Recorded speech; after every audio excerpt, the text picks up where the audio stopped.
joining us in studio, Mr. Nico Kleynhans. Thank you so much for your time, sir. Good morning to you and also to the listeners. I love the topic that you want us to talk about this morning. And immediately when I read it, I was thinking of what Paul, an apostle, wrote. He spoke about the fact that a man goes to the mirror, looks in the mirror, and then the moment the man leaves or the lady leaves, forgets what he or she has seen. And the question of what do mirrors and debt have in common? What do they have in common? Well, let me start off by saying two of the most diplomatic people I know is Jonathan and Rachel. Thank you. Because despite me having two full-length mirrors at home, when I appear here, I have learned to read hand signals. The hand signal that does this means, Nico, you didn't remove the toothpaste off your face.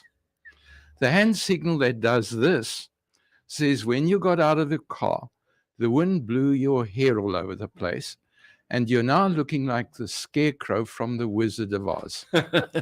Now, with that, they've got to make a video and try and make me look reasonably human. So I have learned over time that for me, mirrors do not affect my behavior much. I look, but I don't see. That is reality. And that is why I have appeared in town wearing one black shoe and one brown shoe. And it's not because you're colorblind? No, it's just I don't notice. Exactly. I just don't notice. Isn't that amazing? So mirrors don't always change our behavior, right? No, they don't. And that's the problem that we face and what debt and mirrors have in common. It doesn't necessarily change our behavior in any kind of way, because there are some people who have blind spots. Yeah.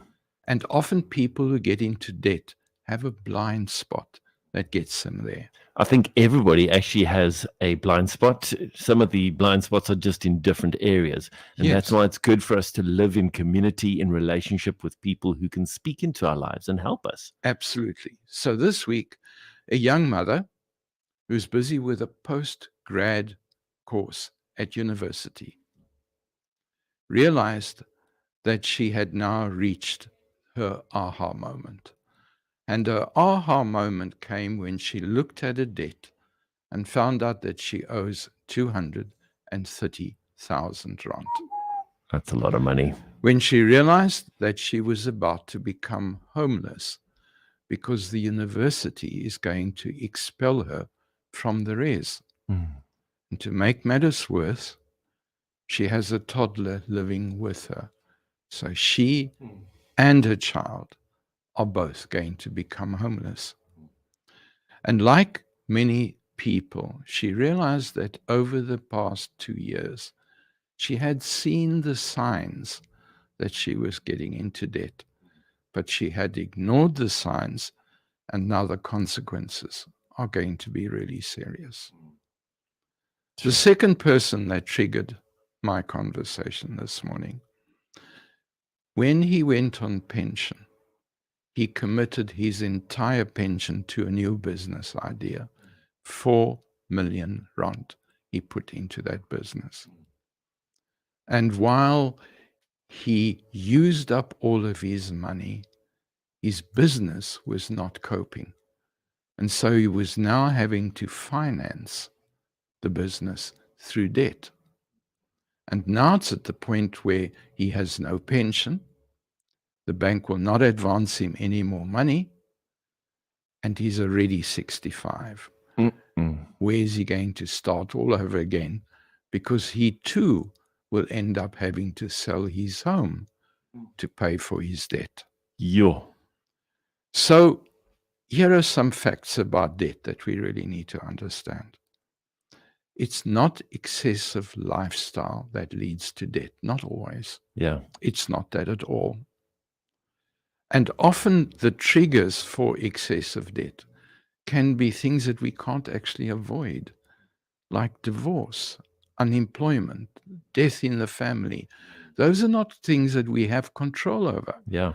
But they're things that happen. Also, it is mental health issues that often make us run from facing the consequences of debt. So I don't condemn people who get into debt. And I accept that anxiety will lead many people to covering the mirror and living as if nothing happens. But for me, I need to have a behavioral change. Yes. And if you are one of those who's getting into debt, you need to have a behavioral change as well. And what I can say, and the only thing I can say, is if you're getting into debt, get some help. It may be somebody who can uncover that mirror for you. And I accept that in the last year, most of us have lost about 15% of our income because of inflation and because we didn't get increases to match. We have reason to be in debt. It's not that we are irresponsible. Sure.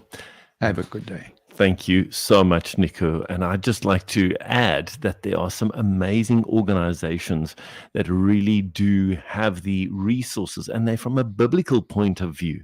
And the stories that have come from those have been so powerful and so encouraging, where young couples or older couples realize, oh my goodness me, we are so deep in debt. We are really going to struggle. And somebody comes alongside them. They obviously have to be willing to walk the road and make the tough decisions.